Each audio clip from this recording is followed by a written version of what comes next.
बिस्मिल्लाहिर्रहमानिर्रहीम अस्सलाम वालेकुम। अच्छा जी, लास्ट लेक्चर में हमने बात की थी कोऑर्डिनेशन की कि हमारी बॉडी के अंदर जो है जो भी काम हो रहे हैं, जो भी रिस्पॉन्सेज आ रहे हैं, वो सब आपस में हाईली कोऑर्डिनेटेड है। ठीक है, तो ये जो कोऑर्डिनेशन है ना हमारी बॉडी के अंदर, ये टू टाइप्स की है।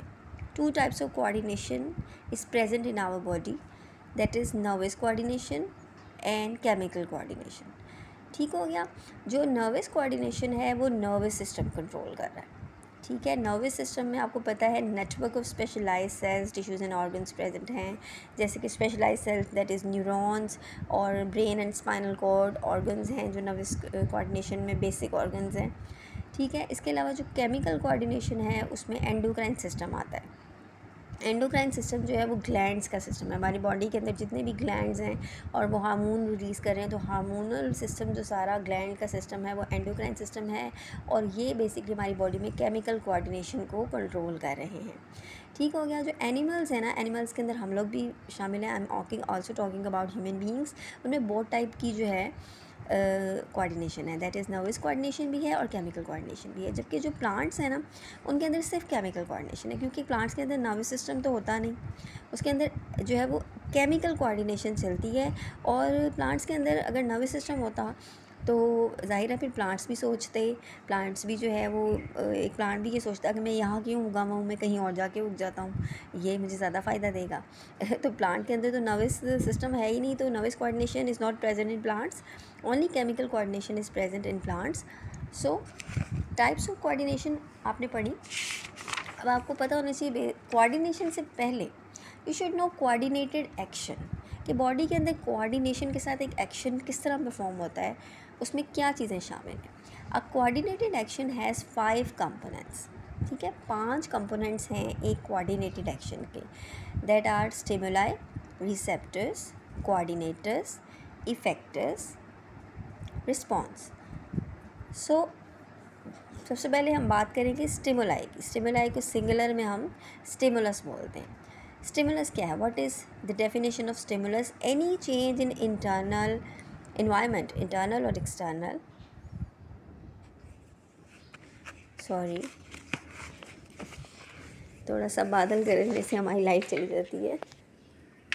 अच्छा, any change in environment, external or internal, which can provoke a response in organism is called stimulus।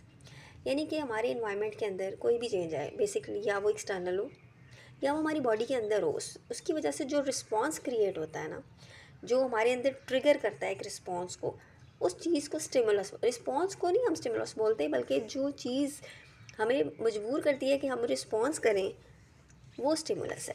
ठीक है, अब एग्जांपल्स इसकी क्या हैं? Heat, cold, pressure, sound waves, presence of chemical, microbial infections. अब ये देखो ना, अगर एकदम से हीट फील होती है, गर्मी होती है, तो हम फटाफट जाके पंखा चला लेते हैं या कूलर ऑन कर लेते हैं, हम कहते हैं एसी चलाओ आज बहुत गर्मी है।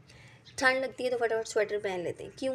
ठंड बेसिकली एक स्टिमुलाई है जो हमें ये फील करा रही है कि हमने उसको रिस्पॉन्ड कैसे करना है, तो उसको रिस्पॉन्ड हम इस तरह करेंगे, हम स्वेटर पहन लेंगे।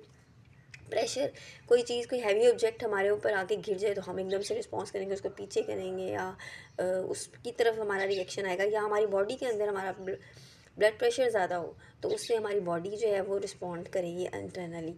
तो कोई बहुत ज़्यादा ऊंची आवाज़ आपको आए तो आप फटाफट कहेंगे यार म्यूट करो, टीवी म्यूट करो, आवाज़ आहिस्ता करो। किसी किस्म की फ़िज़ा के अंदर कोई केमिकल प्रेजेंट हो, कोई स्मेल आपको आए तो आप फील करेंगे कि भाई oh very bad smell is coming, तो वो आप फटाफट अपनी नाक पे हाथ रख लेंगे। तो ये जो हमारे रिस्पॉन्सेज आ रहे हैं ना, वो किस वजह से आ रहे हैं? कोई चेंज हमें फ़ील हो रहा है, कोई इंटरनल एक्सटर्नल चेंज आ रहा है जो हमारा रिस्पॉन्स करने पे हमें मजबूर कर रहा है। तो वो जो चेंज है ना, उसको हम बोलते हैं स्टिमुलस। ठीक हो गया। स्टिमुलस के बाद बात आती है रिसेप्टर्स की।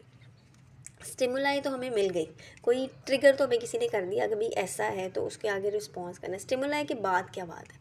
स्टिमुलाइज के बाद आते हैं, स्टिमुलस के बाद रिसेप्टर्स। रिसेप्टर्स को आप कैसे डिफाइन करेंगे? द ऑर्गन्स, टिश्यू और cells which are specifically build to detect particular type of stimuli और कॉल्ड रिसेप्टर्स। अब जो स्टिमुलाई को डिटेक्ट करेगा ना, जैसे कि कोई गर्मी को फील करेगा, जैसे कि कोई मेरा दिमाग है ना, मुझे पता चल रहा है, मैं इतनी सेंस तो मुझे है कि हीट फील हो रही है। जो ऑर्गन स्टिमुलाई को डिटेक्ट कर रहा है वो रिसेप्टर है।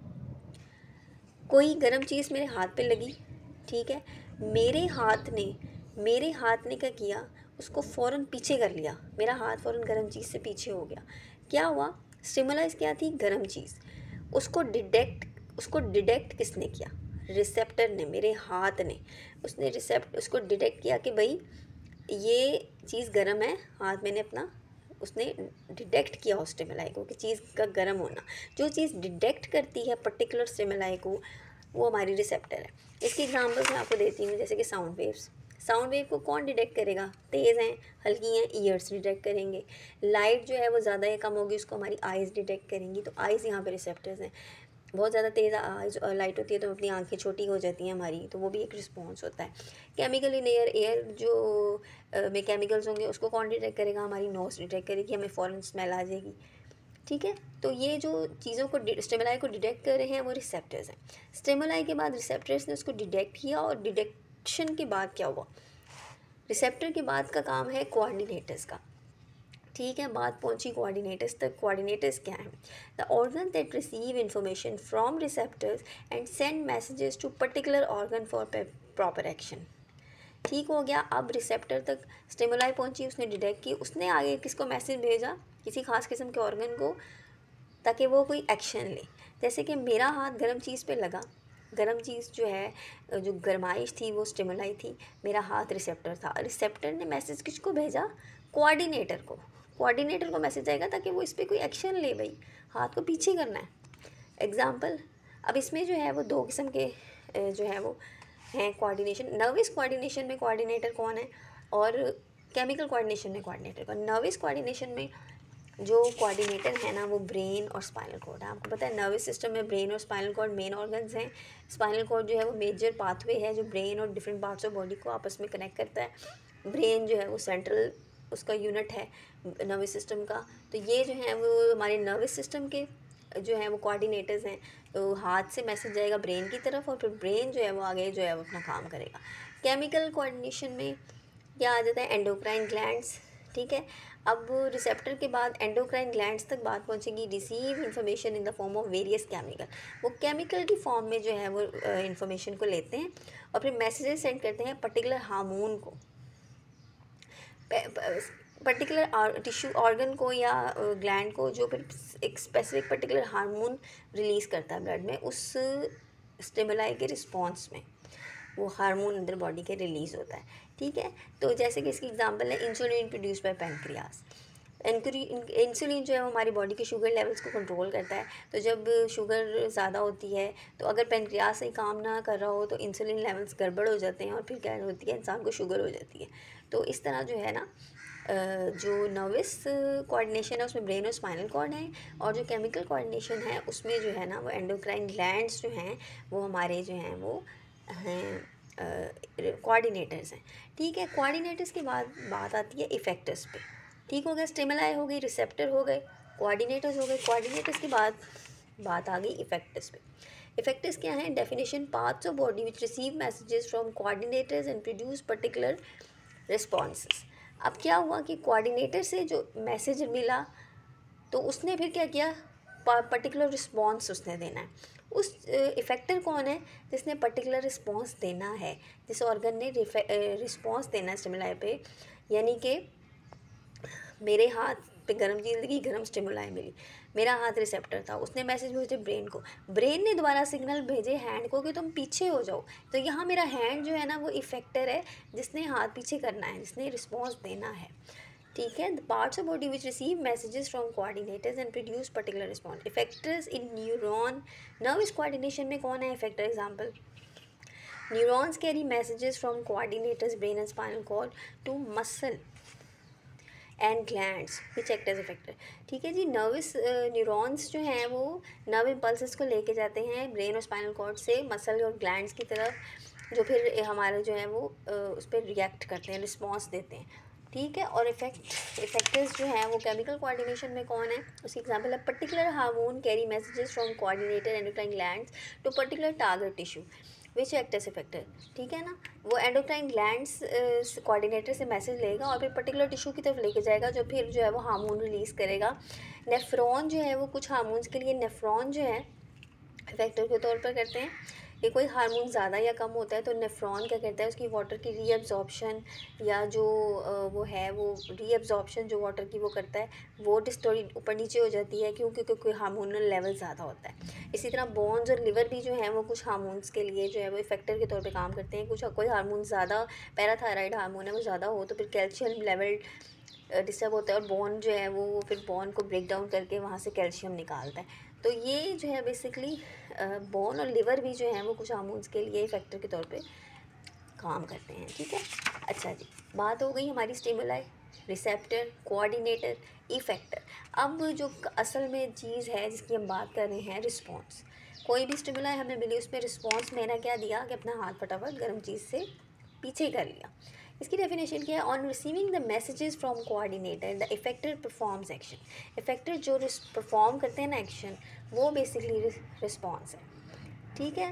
The action is called, this action is called response. Response की क्या एग्जाम्पल है, वही जो एग्जाम्पल मैं शुरू से लेकर चल रही हूँ, pulling our hand away from something very hot, ये रिस्पॉन्स है। Movement of flower of sunflower towards light, जो सनफ्लावर है वो लाइट की तरफ मूव करता है, तो ये भी जो है एक हमारा जो है वो रिस्पॉन्स है, ठीक है, प्लांट्स का। ओके,